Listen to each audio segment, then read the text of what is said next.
Bem, o que nós pretendemos mostrar aqui é um procedimento proposto por Leibniz, né, e utilizado por vários contemporâneos dele para calcular a tangente a uma curva para um determinado ponto. Para isso, nós fizemos aqui o gráfico de uma parábola. Este, especificamente, é a parábola de equação y igual a meio x ao quadrado, apenas para exemplificar. E vamos escolher ao acaso aqui um ponto de abscissa x.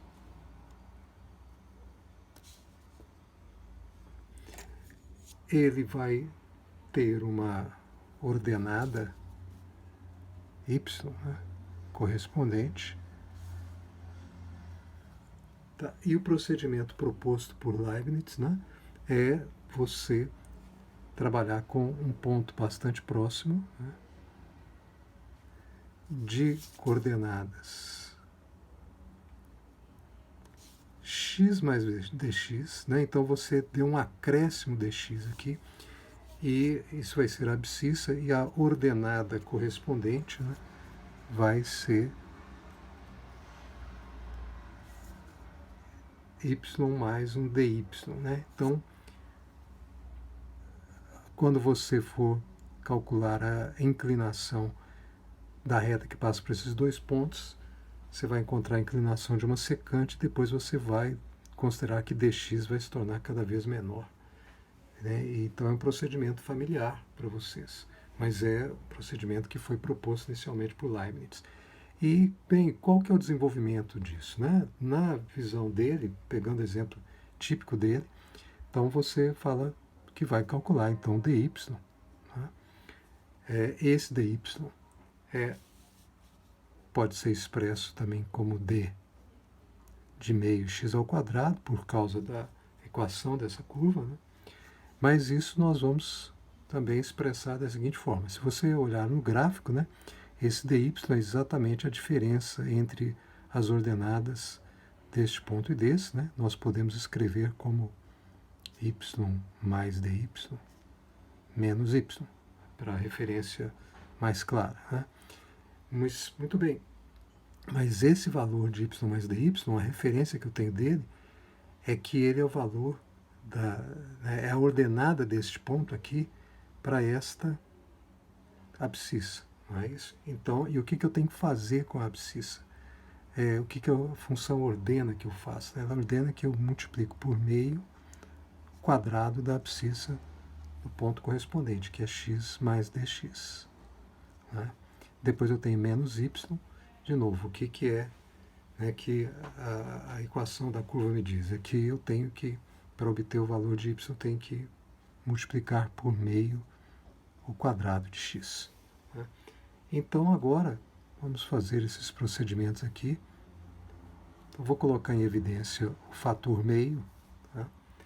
E o resultado, então, vai ser o seguinte: procedendo ao quadrado desta soma, x ao quadrado mais 2x dx mais dx ao quadrado, né? E aqui já o fator meio já foi posto em evidência, aqui apenas menos x ao quadrado. Tá?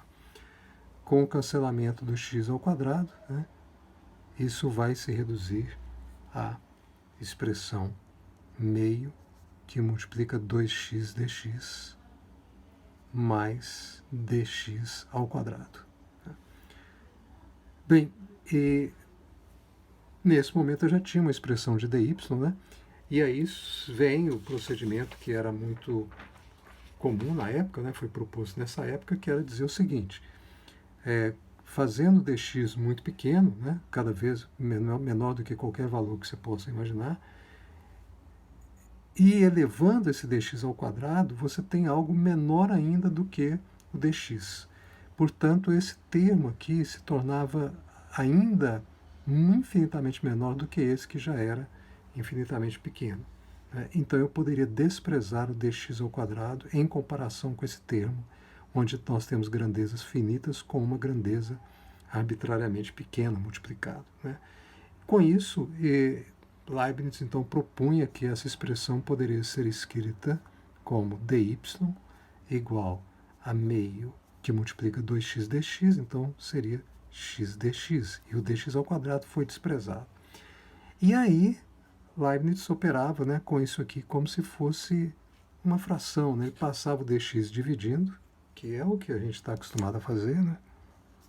E chegava à conclusão que dy dx é igual a x. Quer dizer, isso aqui seria a inclinação da tangente a essa curva no ponto, né, de abscissa x. Então, isso resolveria o problema proposto, por exemplo, para essa curva particular. Mas o procedimento, você vê que é genérico, né? Ele serve para qualquer expressão, desde que você consiga lidar bem com a matemática daquela equação específica daquela curva. Então, aqui vem a grande polêmica da época, né? Porque Leibniz dizia, né, que essa relação que existia aqui não é uma divisão entre duas quantidades. Ele dizia que era uma relação entre essas variáveis x e y. Veja que ainda não havia o conceito de função, mas aí justamente essa ideia começa a frutificar o conceito de função na época, começa a provocar, né, a necessidade de surgir o estudo da relação entre as variáveis y e x. Então, justamente ele dizia que você tem aqui uma relação, não tem uma divisão, mas na prática ele trabalhava como se fosse uma divisão. E esse era o problema maior das críticas, né? Era onde as críticas eram mais fortes contra Leibniz. Tá? Então os críticos viam justamente nessa divisão entre grandezas infinitamente pequenas algo indefinido, tá? Algo que não existe. Daí Leibniz sentiu necessidade de legitimar o cálculo, né? E por isso ele deu uma série de justificativas para esse cálculo. Uma das justificativas mais convincentes que ele vai dar é o apelo a propriedades do triângulo característico de Pascal, que nós vamos mostrar mais à frente. Tá? Mas o fato é que aqui a gente tem algo estranho, né? Você vê que a relação entre essas grandezas é algo calculável, né? Embora elas sejam infinitamente pequenas e não, como na linguagem de Leibniz, não atribuíveis. Ou seja, você não podia atribuir um valor específico a dx ou a dx, mas a razão entre elas era um valor específico. E é interessante que Leibniz também dizia que a relação para ele era algo mais profundo do que simplesmente uma fração. Tá? A fração é quando você tivesse dois números específicos. Mas aqui ele dizia, nós não temos números, nós temos, na linguagem dele, grandezas não atribuíveis, né? Porque na verdade eram grandezas que não tinham valor definido, pelo contrário, né? Se tornariam infinitamente pequenas. E ele reforça o fato de que a razão não deve ser considerada exatamente uma fração, tá? Porque na fração você teria números definidos no numerador e no denominador, e aqui não é o caso. Mas vocês percebam então que todas essas justificativas de Leibniz acabam jogando foco na relação entre y e x, e não especificamente nos infinitesimais dx e dy. Tá?